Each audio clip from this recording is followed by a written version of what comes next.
over there. And let's see, kind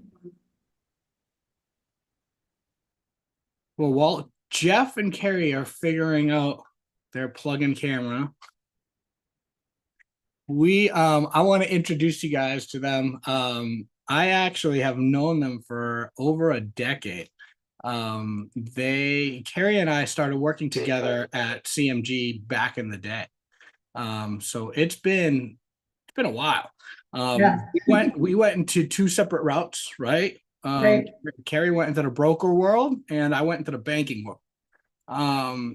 Biggest difference is she works at a bank that does like really out of pocket kind of stuff, right? Like that's what we're going to be discussing today.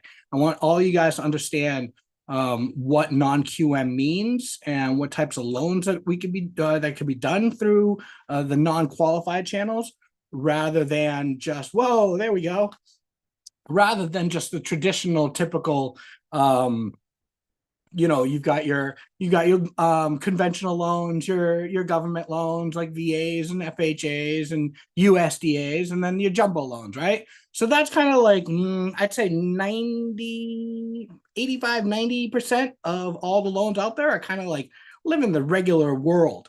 But then you have the really like out of the box thinking, right? And how do we solve problems? We solve problems by calling our broker partners like NQM funding and calling Carrie and Jeff and being like, hey, this is the scenario, this is where I'm at. Help me come up with a creative solution, right? And that's what we're going to talk to you about. We want you guys to understand that there is a lot of other ways to do loans out there besides the typical what you're used to hearing about on a day-to-day basis. So Jeff, are you guys up and running now?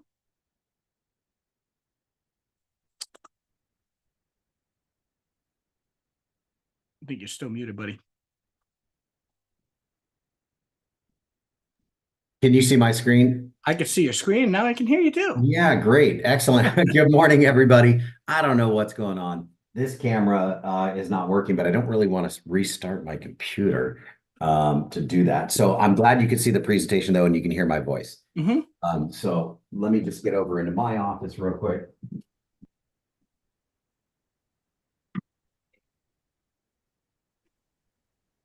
Yeah, make yourself. Excellent. And if for some reason during this presentation my camera turns on, that'd be great. That'd be cool. Yeah. It'd be great to see you, man. It's been a minute. I know. I don't know what the deal is here. It's all good. Yeah. Anyway, but good morning, everybody. Just wanted to say thank you so much for putting this together and allowing us to give an opportunity to share what we do for Movement Mortgage, our partner. And we've been working with Movement Mortgage for a little over 4 years. NQM has been a company that's been in business for 19 years, really focused in the last 8 years on the non-QM space. And Carrie and I are a husband and wife team of AEs.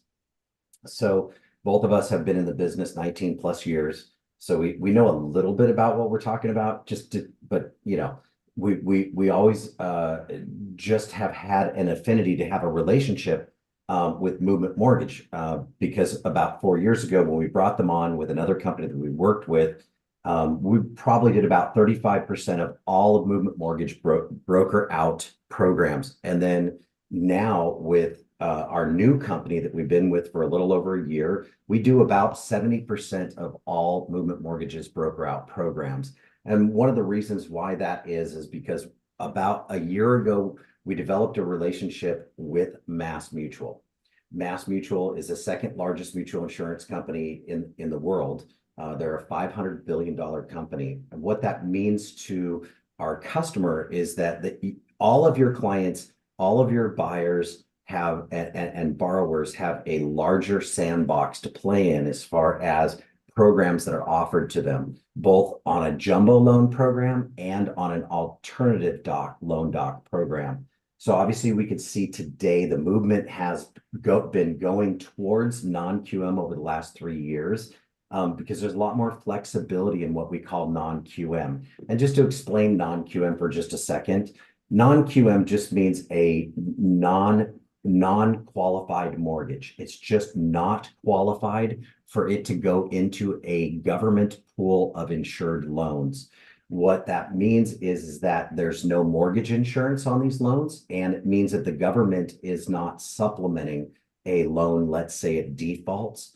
The majority of government loans are invested, just not to get too technical, but just to tell you, government, Fannie, Freddie, FHA, VA, all of these loans, the money that comes to fund those loans is typically coming from the fireman's pension, the school teacher's pension, really large 401k accounts and IRA accounts, and these financial institutions are investing in buying these loans.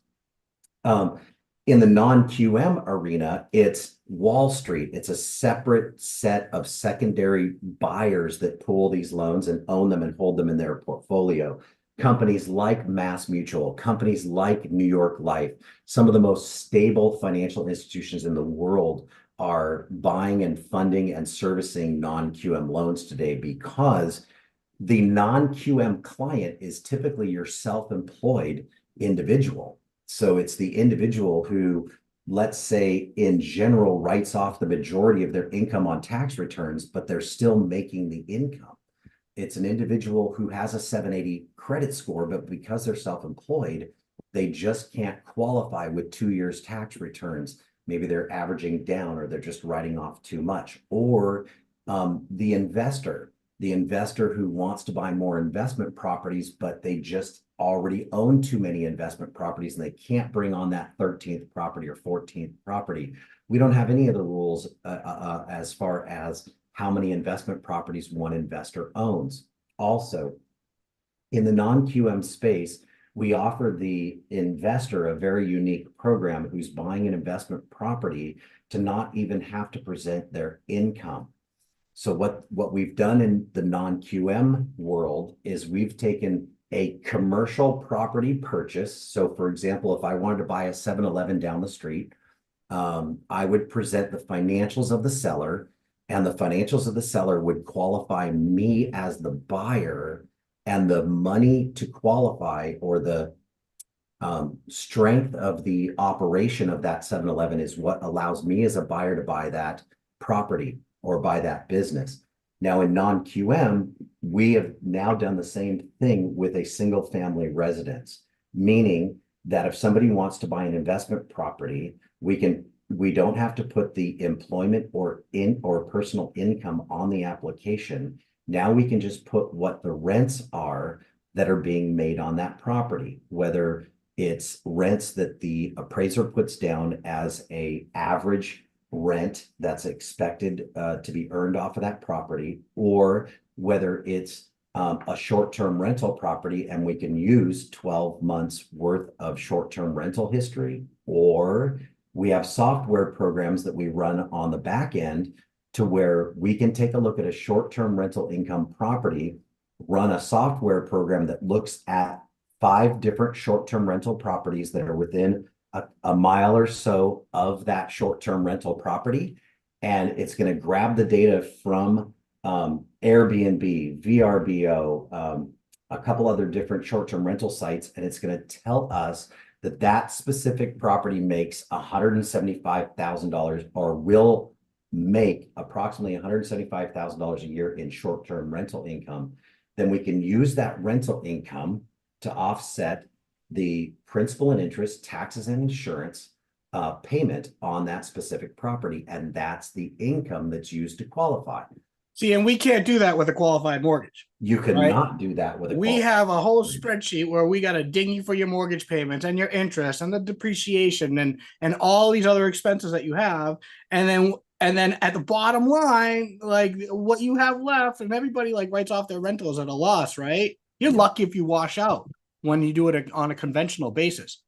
Totally different when we shift gears and we start thinking outside the box and we call our friends and do different types of calculations, right? That's right. Yep. I think I just found it. Let me start. There he is. Hello. Jeffrey. The wizard behind the show here. And can you still see my presentation? Yep, absolutely. Okay, excellent. So there's Jeff and Carrie on a better day, on our best day. So this is our team here. I just want to share with you, we were NP Inc. TPO Lending, and we just went through a name change to NQM Funding. NP Inc. really had no meaning. It was two guys' initials from like 12 years ago that started the non-QM side of the company. And so we just wanted to wipe that out and go and make it real simple, telling people that we're non-QM funding. Pretty simple. So it's just a rebrand that we went through 2 weeks ago.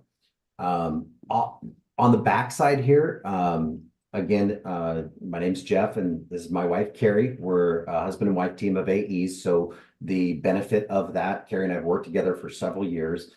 And the benefit of that is that people get 2 for 1. So typically when you're brokering out and you're funding a loan, you have a team of 1, and then that 1 has an assistant. Here we've got a team of 3 as far as the back end. So we have Alexa Orman, who's our assistant. We have Lori Stewart, who's basically our internal processor. Lori has been Carrie and I's personal processor for the last, I think, maybe 7 years. And we brought her into the non-QM space because she did such a good job as a loan processor when Carrie and I were top producing loan officers before we became account executives. So like I was talking about, these different product lines and these niches is what allows us to get these loans done. So for the self-employed, I just want to give you a high overview. So we have what we call an alt doc series. It's where we're allowed to take a self-employed borrower, whether it's one person who's working 1099 and has just a small business themselves, or whether it's a husband and wife who own a business 50-50, maybe have one other employee, or whether we're looking at the owner of a larger organization. We can use either 12 months or 24 months of business bank statements in order to calculate an income. And then what we do is we calculate the income deposits going into the bank statement, and then we use an expense ratio factor. So for example, if I make $200,000 a year and we calculate those deposits coming into the bank statement, we throw an expense ratio at it of, let's just say, 75%, and now you're making $125,000 a year, and we can use that income on the application to qualify. We can also use a business that has been in business for 24 months or longer. We can also use their CPA prepared P&L, and they can prepare a 12-month P&L. And all it is what was their income coming in against their expenses over the last 12 months. That becomes the income that goes on their application. We also have, for the self-employed, 1099. So you have a lot of 1099 employers, realtors. You're very familiar with being a 1099 employee. So all you need to do is show, for example, if you were going to get a home loan today, you would show your 2023 or 2022 1099, plus from your broker, you would provide a year-to-date income statement where your broker writes a short little letter that just says the 1099 income or commissions that have been earned year to date in 2023 for Margaret are XYZ amount. And so we take those last year and this year, combine that together, and there's our new income. When we do that, we give you 90% of the income that's listed on your 1099 and your year to date. So we only hit a 1099 employee, a 1099 self-employed employee with a 10% expense factor. So we get a lot of income out of that 1099. And you guys, just to jump in there real quick, right, Jeff? So I've come across where I have a lot of self-employed borrowers that'll go out and they still use personal bank statements, right? And I know you have it listed down there, but they also have a business bank statement. Yep. A lot of times it's a lot easier if you have all of your business stuff flow through your business statements, right? If you're a self-employed borrower, which by the way, all of you guys on this call are, right? Even if you have another job, you are self-employed being a real estate agent, and you can use your income to qualify. Even if you write a lot of it off, it's still a lot easier if you separate the two, right? So use your individual personal stuff to pay your Netflix and your Verizon cell phone and all your utility bills, and use your company one to pay all of your Zoom and your MLS fees and what have you, whatever kind of expenses that you incur. That way you can separate the two and provide them with a much cleaner and much easier to understand business bank statements, rather than kind of getting everything in the mix with the personal one. You kind of want to avoid that. So if you're just starting out, I would strongly recommend going out there and getting a separate bank account just for your corporate stuff. Yep. And most realtors in general, you're required to at least file a fictitious business name. And with that fictitious business name, you can start a business bank account in California. And so that really helps. But the good news is a lot of companies do not allow personal and business bank statements to be commingled together and calculated for an income, but we do. So when other people are saying no in their non-QM space, or their what they can provide to the customer, we're saying yes. Why? Because we have a relationship with Mass Mutual, who we put the loans into a pool with Mass Mutual. Mass Mutual then is we have a master servicer agreement, and they service the loans. So that means we can do what's called make sense underwriting and do things that other lenders cannot do. Because those other lenders are beholden to go out to the regular secondary market, pool their loans, and they must check all the boxes. In our case, we can make exceptions and do things outside of the rules in order to make it work for the client. We also have what we call non-QM full doc. And the reason why we have a non-QM full doc loan is we didn't put it up there for better pricing, but a lot of times we just want to use a 1-year tax return and a borrower prepared P&L. So CPA is not even involved in that case. If they're having a really strong last year and a really strong this year, you don't want to present 2 years of tax returns and a year-to-date P&L. You just want this most recent year's tax return and a borrower prepared P&L that just shows that, hey, everything was strong last year and it's still going strong this year. That is a huge benefit out there that you cannot do with a regular conventional mortgage. Also, we have what's called here asset utilization, or some people know it as asset depletion, where we're utilizing a client's assets either from their 401k or their IRA, or from a bank account, from a money market account. And what we're doing is we're taking the assets that they have and we're adding them to the income that they're already earning.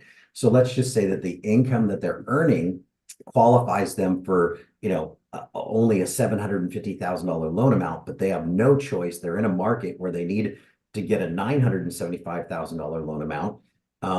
And yet they have this extra money that's sitting on the side. Let's just say it's after closing and down payment, they have $200,000 left over in an account. We can take the $200,000, we can divide that by 36 months. Whereas when you're using Fannie. Did you say 36 months? This is correct. You beat me to it at 36 months? 36 months. All right. Yes. That's cool. So that gives the client an extra $5,555 of income to put on the application. And it's very common in our world to put 3 different types of income on an application. So we've got husband or wife is self-employed. The other partner is W-2'd, and then they have assets left over. So we've got 3 incomes on the application. We've got a 12-month bank statement. We've got tax return for W-2 for the other borrower and two pay stubs. And then we've got an additional asset calculator on there. And just so you guys know, like the asset depletion, like Fannie Mae and Freddie Mac can do it, but you know what? They divide by 360. Well, actually, they divide by whatever the term of the loan is, right? So if you're doing a 15-year loan, they'll divide by 180. If you're doing a 30-year loan, they're dividing that 200,000 by 360. Oh yeah, yay! I get an extra $800 a month. Whereas, and if we don't have, let's just say we don't have a base income, but we have a retired client who their retirement income doesn't get them to a 60% DTI, and we just need to use their asset accounts, then we do a 60-month calculation if it's just using assets alone. But if we're adding assets to other income, and at least if the other income gets us to a 60 DTI or below, then we can do a 36-month calc. If it's just using assets and they are at an 80% debt to income ratio with their other income, then we have to divide those assets by 60 months. But still, That's still amazing. It's Like still, going yeah. 60 months is a It's- game changer, man. Yeah, we're going 60 months under 50%. So going up to 80, like, yeah, that's awesome. yeah, yep. And so so that really supplements the income. It really makes a lot of deals happen. I mean, people have money, and a lot of people are getting into homes more expensive today, and they have to offset those payments by dripping money out of assets. We recognize that. We understand it. And so for a good credit borrower who looks like, they'll make their payments, this is why we allow that. So can we just take a TV timeout and make sure that we don't have any questions out there? I see Bridget said, I may have missed this, but what's the max loan amount, minimum down payment amount? Okay, great. So we go to a minimum down payment of 10% on non-QM. So 90% loan to value is the highest that we're going today. There was a time a couple years ago where we went to 95 with just 5% down, but now it is a minimum of 10% down. Still no mortgage insurance though. And no mortgage insurance. And we'll go up to 2 million in loan amount at 10% down. Now, 10%. that is a non-QM get me done 10% down, because you're going to obviously have a higher interest rate if you're, putting less down, right? The majority, I would say our average in our portfolio of thousands of loans and closing hundreds of loans a month, our average down payment is somewhere between 20 and 25% in non-QM. We do have those that are, putting 15% down, and that is also something that's pretty regular. But I would say the bulk of people are putting down at least 20% to 15%.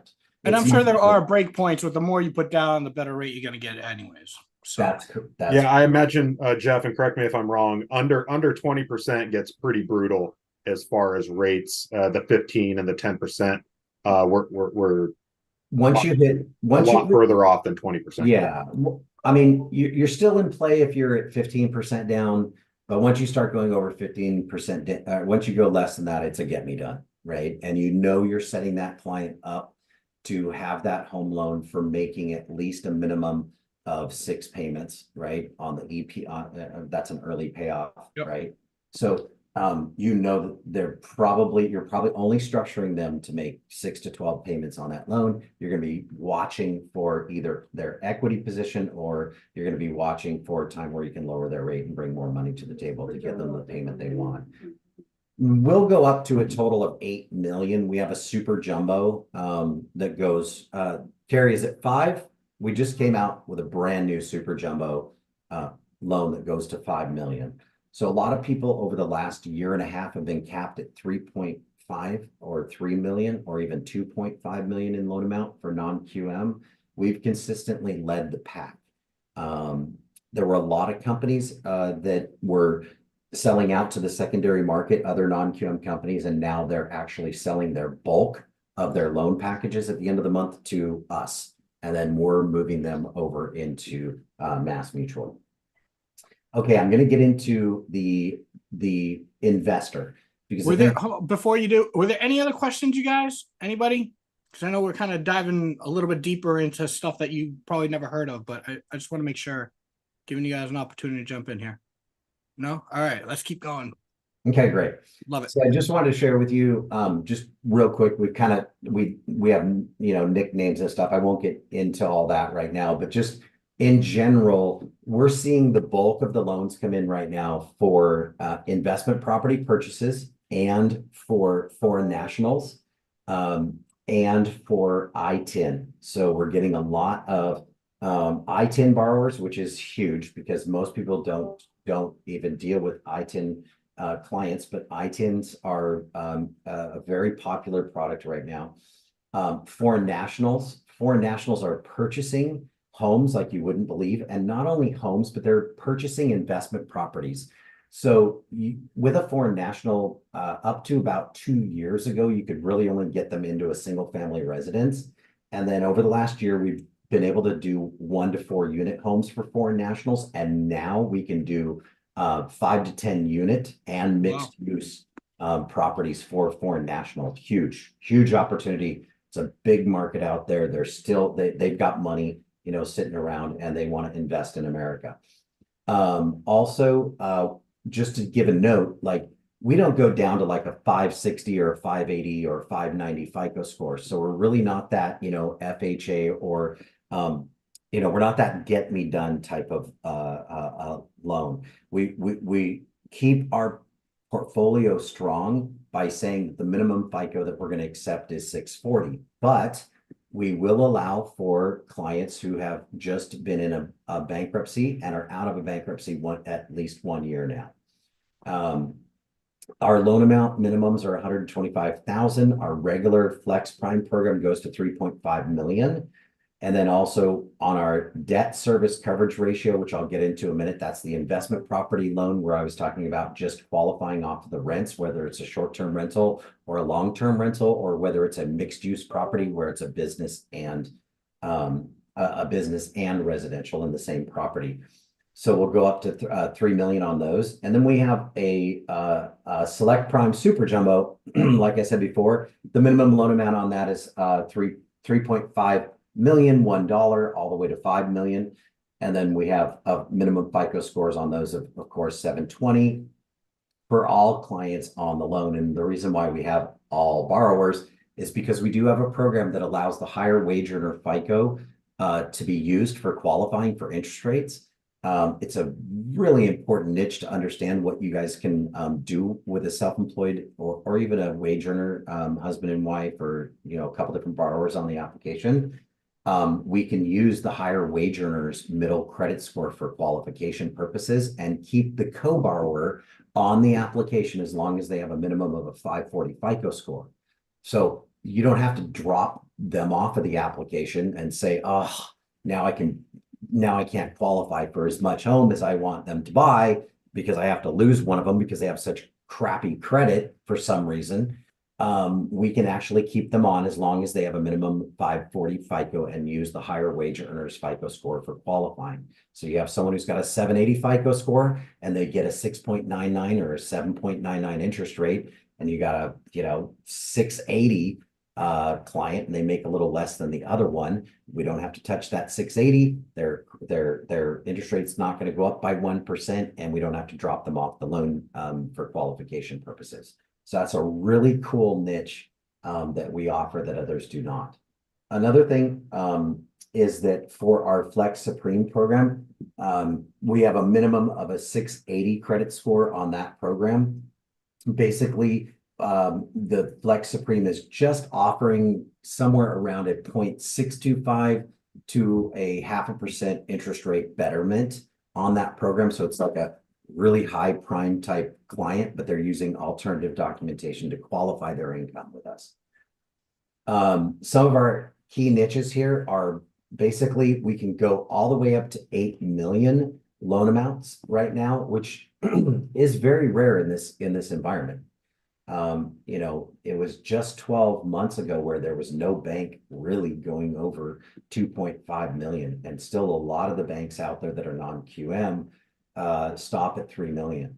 We'll go up to 8 million in loan amount by exception. And I think last month, Carrie and I funded a 5 million, we funded a 7 million, and I think we funded a 4 million loan amount. So people are still out there looking for bank statement loans or asset depletion loans for higher loan amounts.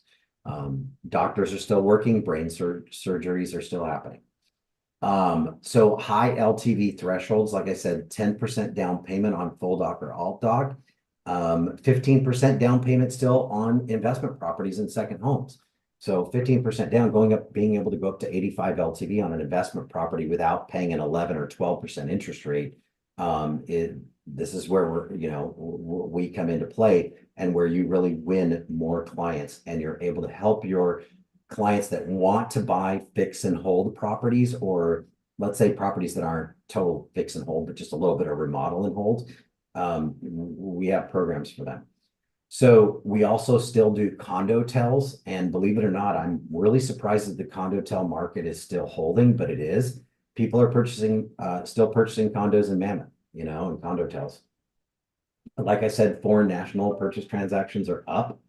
And then no mortgage insurance, obviously, on any of our programs. And then the niche I was talking about with the primary wage earners FICO, where this comes into play is you have a lot of husband and wife owned businesses out there. So let's just say that they own the business 50-50.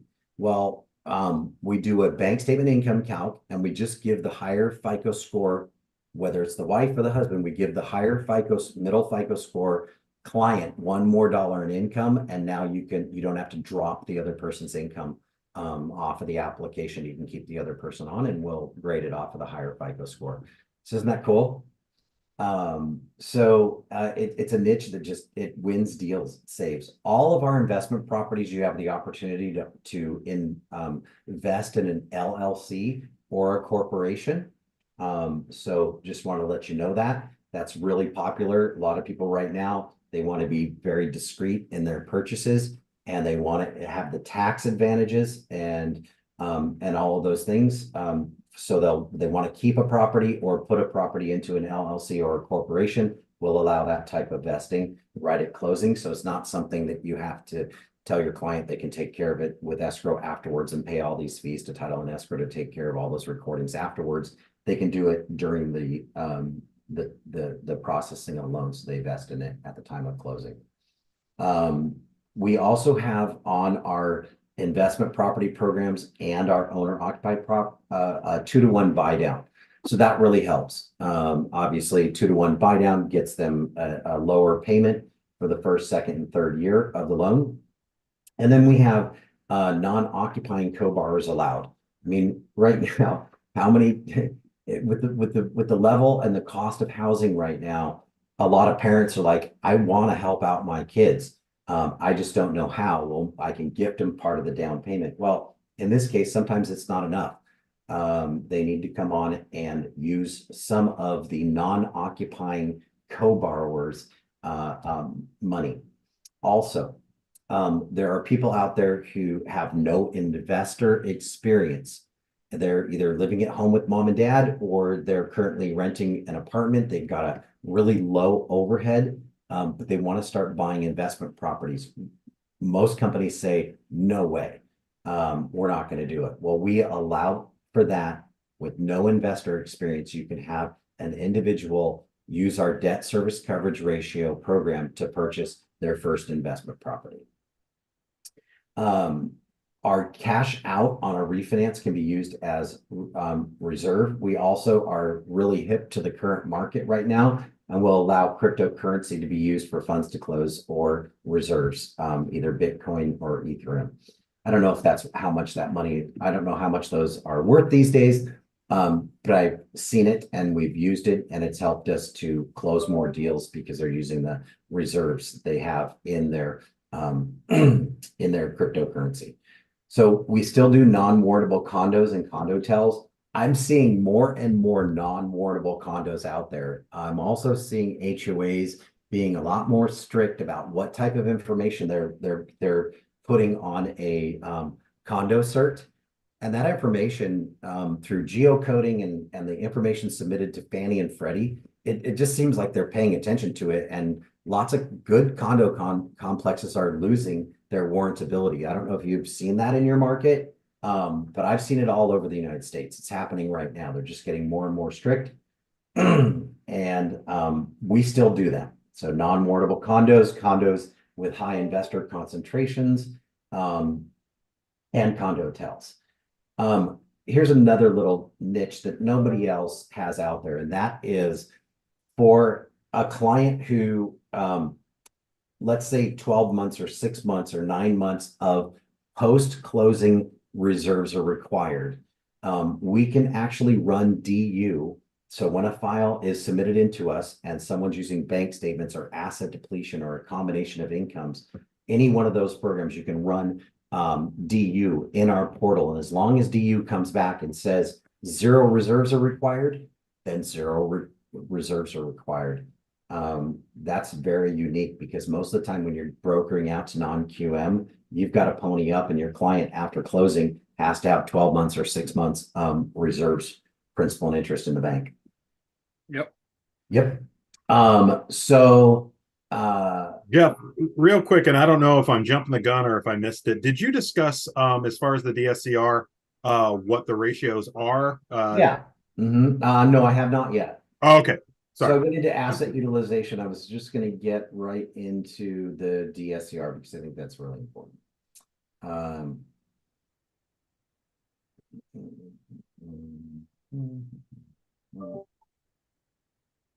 All right. So we currently right now, the majority of lenders have one program. Some of them have two debt service coverage ratio programs, and debt service coverage ratio program is where I was talking about the rents covering the principal and interest, taxes, insurance, or if it's a condo, any HOA dues, or PUD if there's any HOA dues. As long as the prospective rents, or maybe even the current rents, if somebody's taking, purchasing an investment property and the lease is transferring over to them. Most banks today have what's called a full ratio. So you need to have at least 100% of the rents cover 100% of the expenses on that property. We have 3 different DSCR programs. So we have what's called a no ratio, where the rents don't cover the property expenses at all, meaning less than 0.75% of the property expenses. Then we have what's called a low ratio program. And the low ratio program means that the rents don't cover 100%, but at least the rents will cover 75%. You can also select to use a 30-year fixed 10-year interest only program, or a 5/1 ARM or a 5/6 ARM with 10 years of interest only. And then we'll use the interest only payment, taxes, and insurance in order to qualify for those ratios. So we have a no ratio, we have a low ratio, and we have a full ratio program. On the no ratio program, we'll do 1 to 4 units. We'll do foreign national. We'll also do 5 to 10 units. So we consider anything over 4 units a strict commercial, small apartment complexes. And then we do 2 to 8 units mixed use. We just want to make sure that when someone's buying a mixed use property, that the commercial portion of the property covers 49%, no more than 49% of that whole building.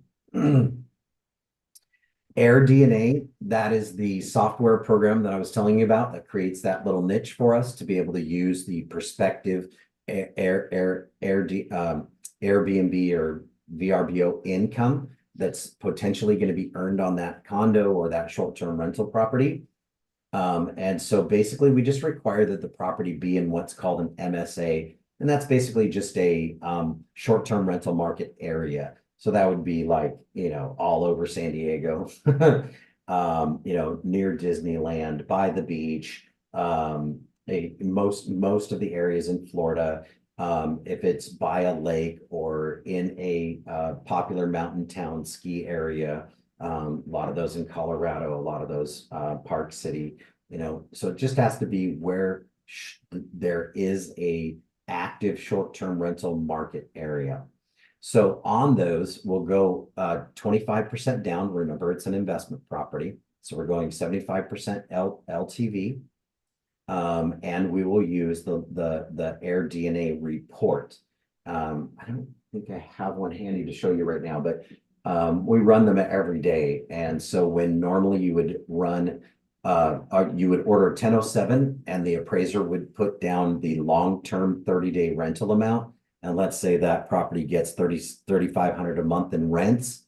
You run an AirDNA report and it's going to show like $7,500 a month in rent, so that you have a lot more to qualify, so you can qualify to purchase a lot more of a property for short-term rental. Where we really excel is the fact that, let's say you bring in an investor and they want to buy an investment property, and you think that the property is going to ratio at 100%, or you think that maybe rents will cover 75% of the expenses. And then it turns out that, someone did the insurance calculation wrong, or in California, we're finding out that like, hey, certain areas that didn't require flood are now requiring flood, or certain areas that, didn't require a separate, fire policy are now requiring fire. You guys all know you're in Southern California, so you're dealing with the increased cost of homeowners insurance. Let's just say the quote it just didn't get right. Now the quote's more. What are you going to do? The client's got to put 5% more down, or they don't qualify whatsoever, and you're out of luck. Well, you're in luck here because we have a no ratio program. So it goes up to 65% LTV. So if they were planning on putting 30% down for their investment property purchase, they just have to put down 5% more, and we can actually make that happen because it's no ratio. That means that the rents don't have to cover even 75% of the coverage of the principal and interest, taxes, and insurance. Okay, so it's a real lifesaver. We get a lot of loans that are submitted out or brokered out to other banks and places, and just because the calculation was off, no go, and those appraisals come in to us. We accept transferred appraisals on these programs, on all of our programs, as a matter of fact. So we'll accept a transferred appraisal, and then they get it done over here with our no ratio program or our low ratio program. Any questions on the DSCR and how that program works? I don't know how many of you have investors who just either have hit the limit of how many investment properties they can continue to buy, or maybe they are just, not able to qualify any longer. So was it 35% down for the DSCR? Did I see that correctly? For the no ratio. For the no ratio. What about like a low ratio or Low ratio will go to 75. 75? Yep. And then we'll go to for 1 to 4 units. So for 1 to 4 units, we'll go to 3 million, and our max is going to be 80% for those 2 to 4 units, and then our max is going to be, we're still going to 85 on our full ratio. So 15% down, right, Carrie? Down to yeah. So we're still doing, I always have to check with Carrie because our guidelines have changed twice in the last 2 months, and I get confused. Some of our programs have expanded, and a couple of our programs have gotten a little bit more conservative. On delayed financing, we can go up to 75% loan to value. This is what's extremely important. I don't know if I should really discuss this right now on delayed financing, because we're working, we're specifically talking to your realtor base, but in general, Okay. where this really helps is in order for an investor who's purchased a fix and hold property and they've either used hard money or they've paid cash, it means that before 6 month time period, we can refinance cash out them. So they've only owned the property a month or 2 months. They've done some rehab on it. We can turn around and do a cash out refinance to get them whole again so that they can invest in their next investment property. Now, using delayed financing, typically the rules are that investor would have had to purchase that property cash to get their hands on it really quick, whether it was at auction or whatever, or a pocket listing, and they wanted to jump on it. They bought it cash. A lot of these investors right now are running to hard money to get quick hard money to do a quick 3 or 4 day close. They do the remodel, and now they've got 80%. They've got their money tied up in there. Well, we will allow for a cash out refinance, and in that cash out refinance, we will pay off the hard money loan plus get them additional cash in their hands so they can get liquid again. Whereas delayed financing rules with the majority, literally 98% of all companies, they would have had to have purchased that company or that property with cash. So if they used hard money, we look at that as if they used cash to purchase that property, and we could get that hard money loan paid off, plus get them additional cash in hand. So that's very, very handy. People use this for delayed financing all the time because you don't want your investor who's doing fix and flip or fix and hold. You don't want their money. You want it as liquid as possible so they can move on and purchase their next project. Any questions on the delayed financing?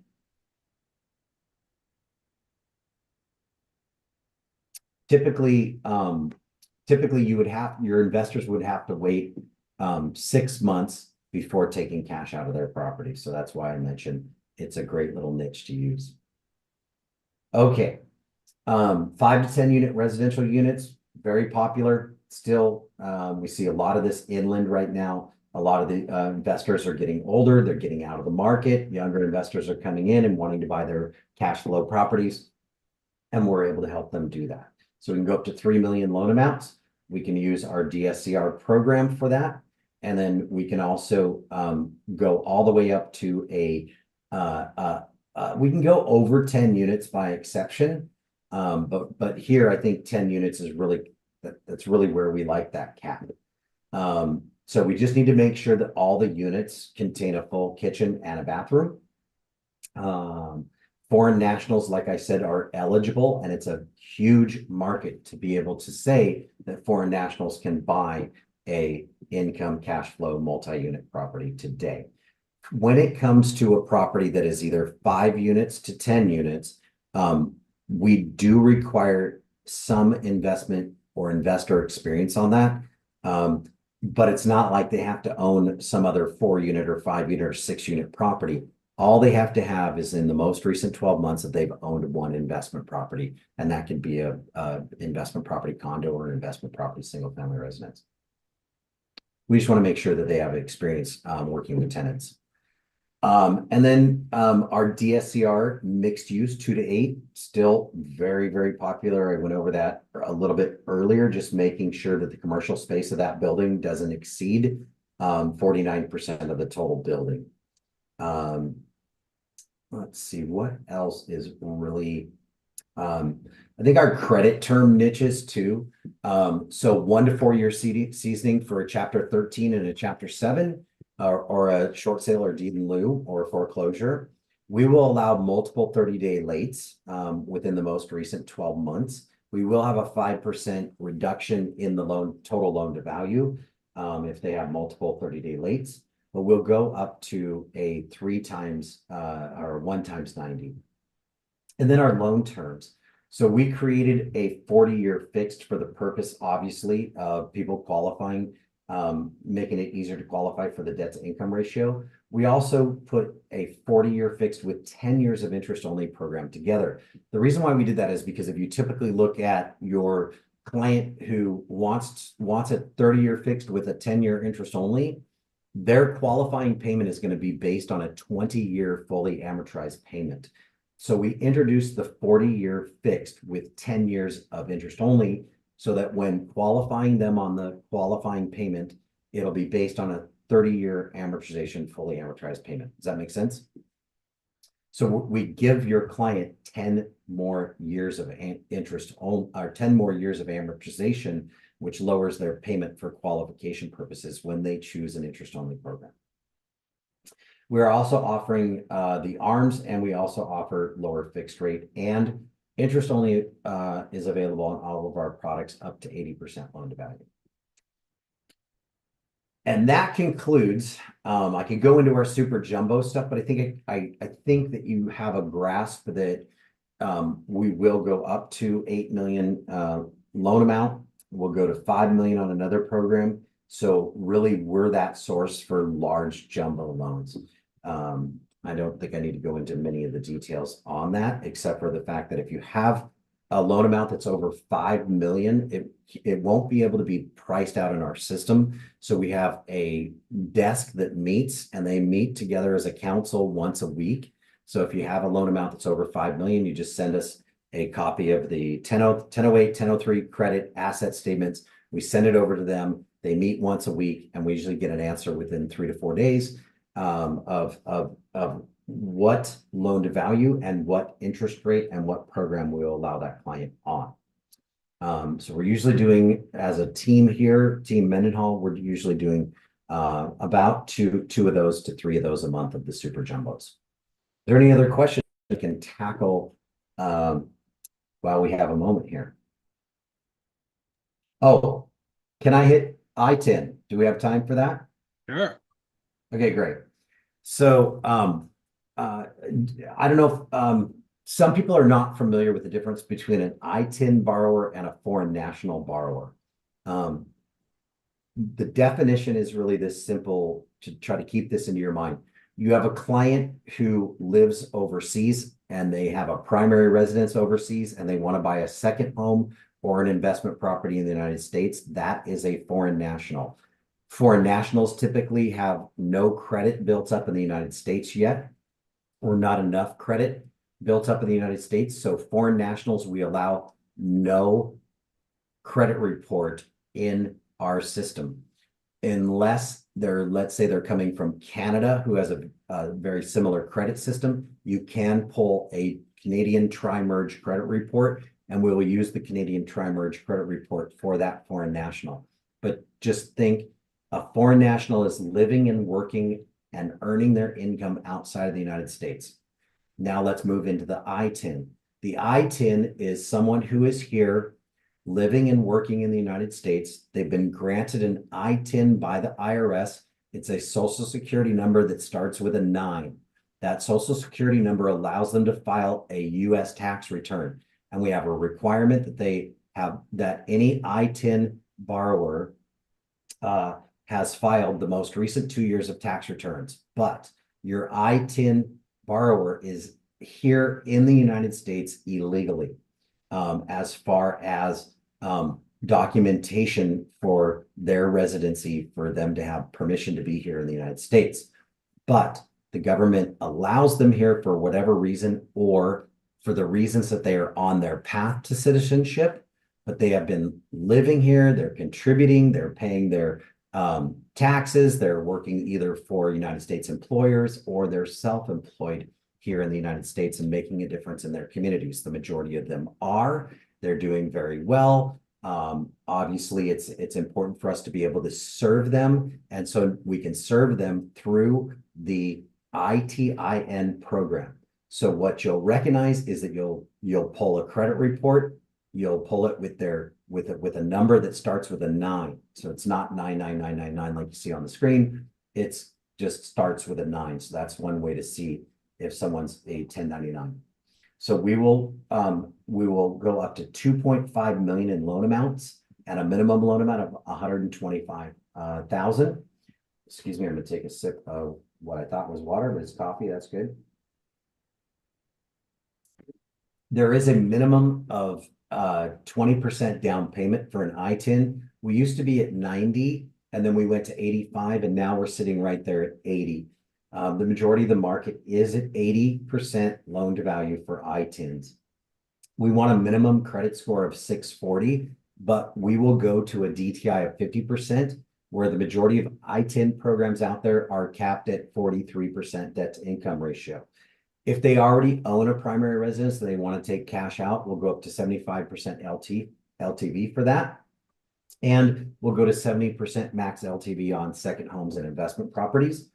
They can purchase or refinance a single family residence, a PUD, a warrantable condo, and 2 to 4 unit investment property units are eligible. They're not going to have a visa. They're not going to have an EAD. I'm sorry, they're not going to have a visa, and they're not going to have an EAD card. Okay, but they are going to have some form of a U.S. ID. So typically, you'll see that they'll have their driver's license. We want to make sure that their I-10 is valid, and how we do that is they can either provide you their I-10 letter that they received from the IRS that shows that their I-10 is valid for X period of time, or when an I-10 borrower, when they filed their taxes each year, when their I-10 is coming up for expiration, their CPA or their tax preparer fills out an I-10 section on a special I-10 form when they're filing last year's tax return or this upcoming year's tax return, and it automatically renews their I-10. So we just require evidence, whether they're self-employed, whether they're going bank statement, or whether they're going alternative doc like asset depletion or a 1099. We just require that we check that they have, or their CPA or tax preparer verifies to us that they have filed taxes the most recent 2 years with their I-10 number. For a national, So the foreign national is, like I said before, it's just someone who lives and works, makes their income, pays their income taxes in their country of origin, not in the United States. So that's what you're looking for foreign nationals. Now, I have had clients before in the past build a business based on serving foreign national customers. And how they've done that is they've posted flyers, either got permission at their local AAA or their local travel agency, and said, hey, can I talk to you about, the fact that we help foreign nationals buy homes here? And they'll go, oh gosh, they're always asking me for a referral to a realtor or a referral on, and they're always asking, they're always saying, but you got to pay cash in order to own a home here in the United States. And for you to be able to have a flyer there, or someone to be able to have a flyer that says, no, we actually finance foreign nationals and help them get home loans in the United States. I've seen people build a business off of that. We'll go up to 3 million loan amounts, and we do allow for US credit because sometimes they will have US credit, especially if it's a foreign national who already owns a couple investment properties in the United States and now they're buying their third or their fourth. They will have filed with an ITIN number, because typically they set up a corporation. They put that with an ITIN number, and they put that on all of their tax documentation for reporting their income that's being earned off of that investment property in the United States. But in general, a lot of them have zero credit in the United States, so we don't have to have a credit report in the file for them. Max debt to income ratio on them is 50%, so just like a US citizen. And we will allow them to do DSCR loans as well, so they can either go full doc. Here's the great thing about a foreign national. So you got a foreign national who's self-employed, they own their business typically in another country. All we need to prove their income is a letter from their company's accountant or equivalent CPA in that country. So it's literally just a letter that says, my client is 100% owner or 50% owner of XYZ company, in the Philippines or wherever. And they own the 2022 income was XYZ, 2021 income was XYZ, and 2023 income year to date is XYZ. Sign, date, stamp on their letterhead, done. That is all we need for their income. And then for trade lines, for either of these types of clients, since they either have little US credit or none, we use what's called alternative trade lines. So it just means that whatever their country of origin is, we just get a letter from whoever their bank is that says, yeah, they have a car loan here, or they have a credit card here, and it's been open and it's paid as agreed for the last 24 months or the last 12 months. And then for ITIN, you find quite often that they only have one account because they haven't built their credit up that much, and they might only have one account. Well, we can use a utility bill, a cell phone bill, an internet bill to prove that we have 3 open and active trade lines that they've been paying on, and they've paid on time and agreed for the last 12 months. Or we can use 2 trade lines that have been open for the last 24 months. So it's either 2 trade lines open and active that they've been making payments on time for 24 months, or 3 that's been open and active for 12. Jeff, you have laid down some serious knowledge on us today. Thanks. It was awesome, man. I got more, but I know you've got a ton smaller more. chunks. Yeah, no, I mean, with respect to everyone's time, we've taken that hour, our power hour on Monday mornings. I want to thank you for coming out here and telling us all about this stuff. You guys, does anybody have any questions?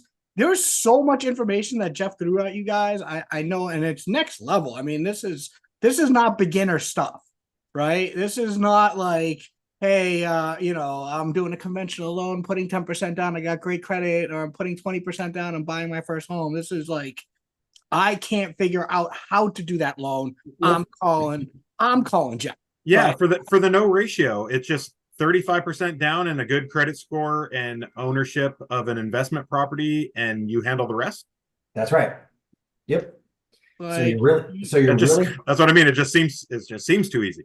there's opportunities, you guys, for us to do these loans that are out of the box. So don't ever say no to anybody out there.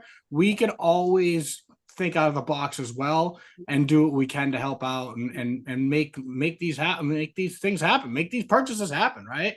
Yeah. So no, thank you so much, Jeff. That was awesome. Very enlightening and a great way to start out the week. Yeah. Thank you for the opportunity. Absolutely. Pleasure's all mine. Anybody? Questions? No? Let me see if there was a question in the chat here. No, it's just the very first question was a minimum down payment and the loan amount. So Yeah, great.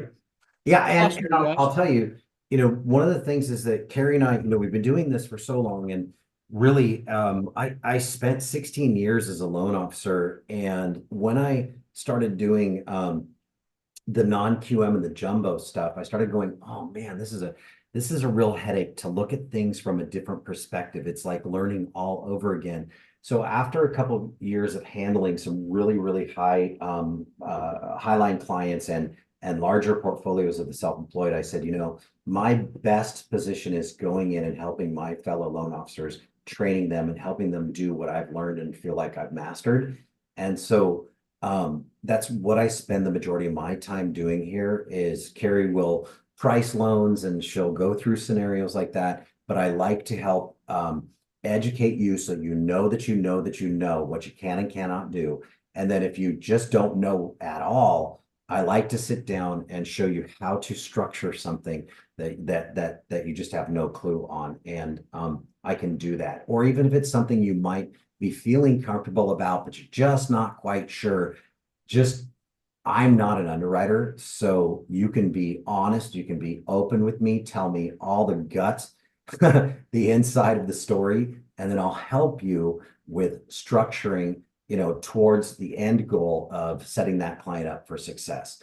If we don't talk about structure on something that you don't understand, then you could get down into the weeds once you get your initial approval, or you're in the weeds just because of the way that you submitted the file. So it's always best to pick up the phone. Every client is 100% important that you hit their goal of closing. So feel free to reach out to me so I can help you do those structures. And then after we do a few together, you'll become more and more proficient and know what you have. Okay. Cool, you guys. Yeah. Thank you guys so much for joining us. I Enjoy hope your Thanksgiving Week. Happy Thanksgiving to Thanks everybody. so much. Yeah, it's Thanksgiving. That's right. I got to brine that turkey today. I know, right? Thanksgiving. Happy Thanks turkey for having day. us, Ed. Hey guys.